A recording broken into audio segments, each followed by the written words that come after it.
All right, welcome to my second video where I play the front nine of Boulder Creek in Streetsboro, Ohio. We had started on the back that day, so this was our second nine. I posted the back nine of the video, and it was a rough nine for me. I shot a 47, and I played an 8 handicap, so all in all, not great. I'd never played this course before, and it showed. So here we go. Hole 1 is a slight dogleg left par 5, and I yank my drive straight left into the other fairway, which actually worked out pretty nicely for me.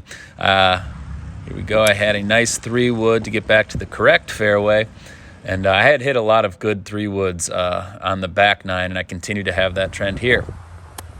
I carry a 50, 54, and 60-degree wedge in my bag, but I have a hard time getting dynamic shaft lean forward, so my wedges go way too high. In this shot, I tried to play a 3/4 50-degree back in my stance from about 95 yards, and I hit a good one. 6 feet left for birdie to get this 9 really kicked off here, and I did not give it enough pace. I probably started on the right line, just ran out of steam. Par 5s, that's where I need to really score, so getting a birdie, not getting a birdie there hurts, but I'm not really upset with the par unless I 3-putt for the par, so on to the next hole. Hole 2 is a hard dogleg left, and I was hoping to cut the corner a bit with a 3-wood and carry it out there 250 or so, but I hadn't realized there was water over there, so I'm actually glad that I left the face open this time and I pounded it way right. I was about 220 out. I had my 5 hybrid here and hit a decent shot, just getting back up towards the green. Looking to get up and down here. And I did not hit a good chip. I carried it where I needed to, but I played it way right for some reason and pushed it right, leaving me a pretty lengthy putt, which I zoom right by. But I make this comebacker for a miraculous bogey, which I'm okay with after that horrible hole.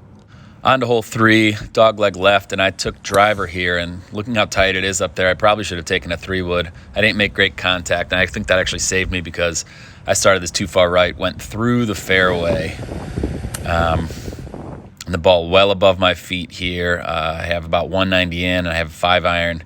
I was between clubs, but I thought since I was choking down on the club due to the ball position, it might take some speed off of it, but I may have caught a fly or something because I pushed this right, and it was very long. I hit a good chip here. I carried it a little further than I was hoping, but it checked up nicely, and it's going to leave me about an 8-footer here for par. And I missed it. I had a hard time reading these closer putts. It seems I made more things from 10 to 20 feet than I did from 5 to 10. Let's freeze here for a little bit to look at what disappointment looks like. All right, 2 over through 3. Looks to be going the same way as my other 9 had. But we're going to see if we can't turn it around. Hole 4 is a 192-yard par 3. I took an easy swing here with my 1-length 5 and went past the hole a bit and a bit to the right, leaving me 45 feet to lag up there. And luckily, I hit a good lag with good pace. That's something that I really struggle with, so I've been doing better, leaving myself a very makeable shot here, which I did convert. So 2 over through 4, going on to the next hole, which is a par 4 uphill, and I hit a good drive here, although not particularly long. This probably only carried about 260 or so, which is on the low end of my carry distance, but I am happy to be in the middle of the fairway and have a wedge in my hand.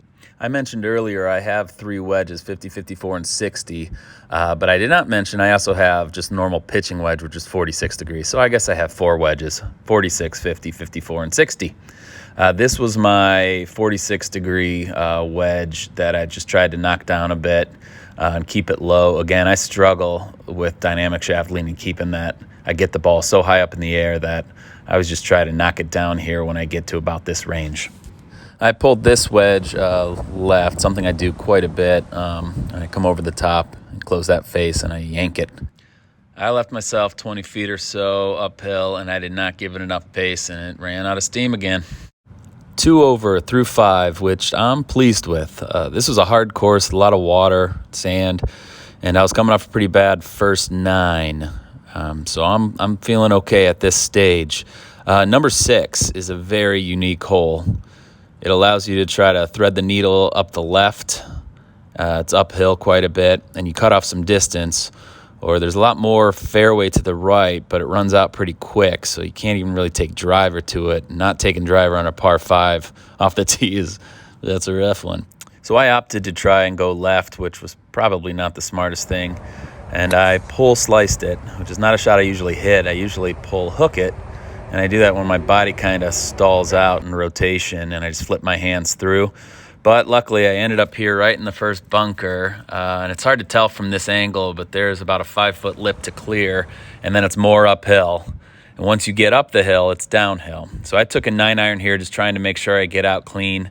But I could have taken a 7-iron or maybe even a 6. But I hit a decent shot out of here and left myself about 210 downhill. Ball above my feet. I hit a nice 5 hybrid to the front right part of the green and had a 25-footer. Started right to left, and then ended up going back left to right.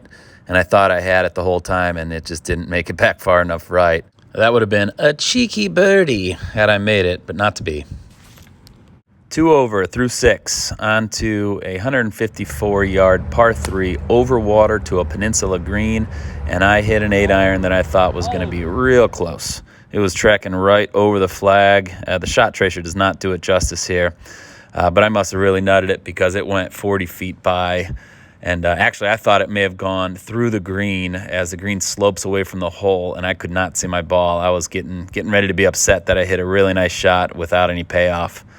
But up here to the green, I do have a putt at it, although it is a very difficult putt. This one was uphill and then kind of plateaued a bit, and then just past the hole goes back downhill quite significantly. So this was one of those all about pace, which I struggle with, but I hit a good lag here.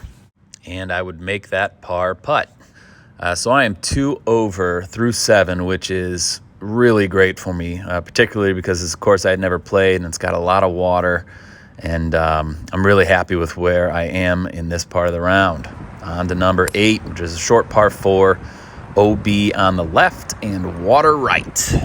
And I yank my 4 hybrid left, and I'm left with about 130 yards to the middle of the green, and so I have a 9-iron here. This was a mental mistake. Having never played here, I hadn't realized that long was dead, and I went long and left. I should have probably taken a 3/4 9 or maybe even went wedge, but that bunker was looking right at me in the front of the green. I had to take a drop from behind the green, and I played a really nice 60-degree wedge up onto the green. Gave myself a chance to get out with a bogey, and let's see. And I made it.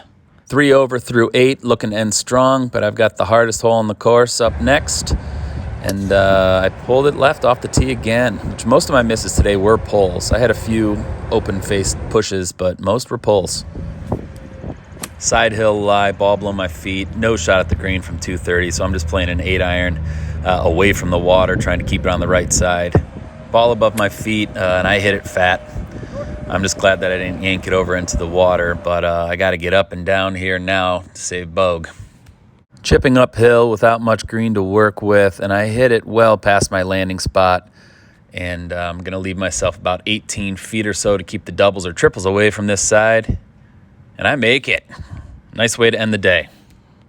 I am really pleased with how this 9 turned out after a bad first 9. This is right where I need to be. My mistakes are evident, and they are very fixable. And now we'll take a look at the back 9 that I had previously posted with a total of 87. I had 34 putts, 16 putts on the front, which is good. That's good for me, 16 putts. I had an average last year of 36.5 putts per 18, and that's down to about 34.5 this year. But I know I've got to be under 32, maybe 30-ish if I want to get to scratch. And I am itching to scratch. So that's where I'm headed. On a side note, I haven't totally decided the format of this channel. I think I'll do some more like this with voiceover and some match play style videos without voiceover, and maybe some range sessions or more talking through my swing issues and what has helped me so far and what I still need to work on. So let me know what you guys think. Thank you for watching.